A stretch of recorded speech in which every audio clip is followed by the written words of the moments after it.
Olá pessoal, boa tarde. Professor Josivan mais uma vez aqui para mais uma aula remota, continuando o conteúdo dessa semana que a gente começou a estudar sobre frações, né? Tivemos aula na quarta-feira.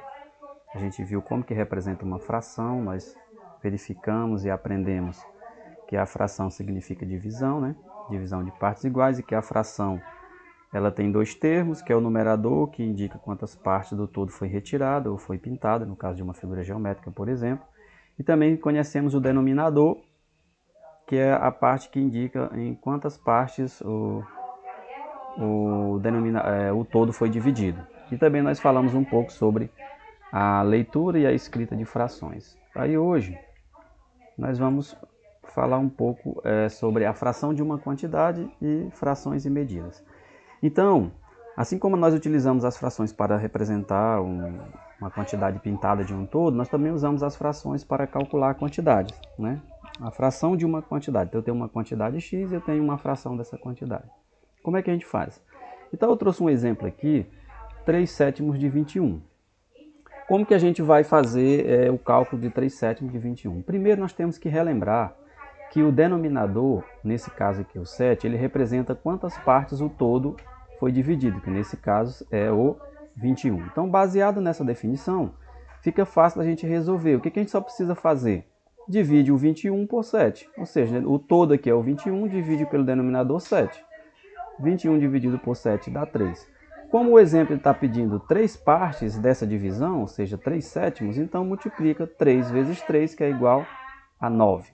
Então, 3/7 de 21 é igual a 9. Tem uma forma bem simples e prática de você calcular a fração de uma quantidade, uma vez que você compreende o processo. Por exemplo, eu quero calcular 3/7 de 21, então basta eu pegar o todo, ou seja, o 21, e dividir pelo denominador. Dá para dividir? Dá. 21 dividido por 7 dá 3, e o resultado você multiplica com o 3, que é o numerador. Ou seja, a regra básica é essa. Pega o inteiro, divide pelo denominador, o resultado multiplica com o numerador. Então, 21 dividido por 7 dá 3, 3 vezes 3 dá 9.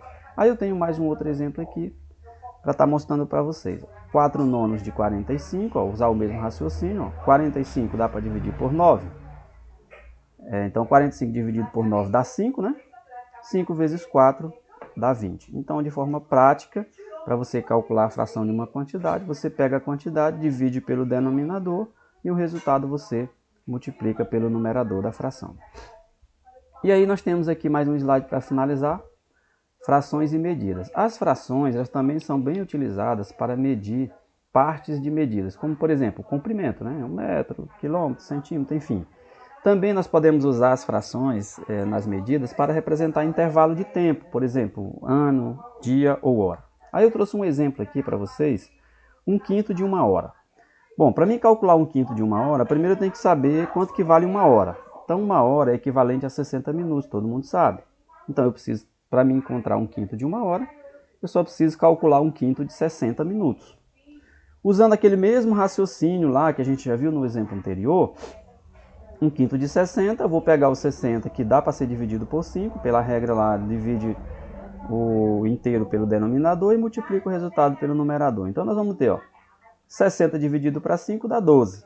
E 12 vezes 1 é igual a 12. Então, 1/5 de 60 é igual a 12. Então agora eu posso dizer assim, que 1/5 de 1 hora é igual a 12 minutos, certo? Eu tenho mais um exemplo aqui que representa, que é onde indica a fração e a medida de tempo. No caso, nós estamos usando um ano como referência. 2/3 de 1 ano, por exemplo. Para resolver essa questão, primeiro eu preciso verificar e identificar quanto tempo tem um ano. Então, nós temos um ano equivalente a 12 meses, certo? Então, eu vou calcular 2/3 de 12 meses. 2/3 de 12 meses, usando aquela regrinha lá, eu tenho 12 dividido por 3 dá 4, e 4 vezes 2 dá 8. Então, 2/3 de 1 ano é igual a 8. Então, gente, essa foi a nossa aula de hoje, falando sobre frações de quantidade, frações e medidas. Tudo bem? Espero que todos tenham compreendido o conteúdo.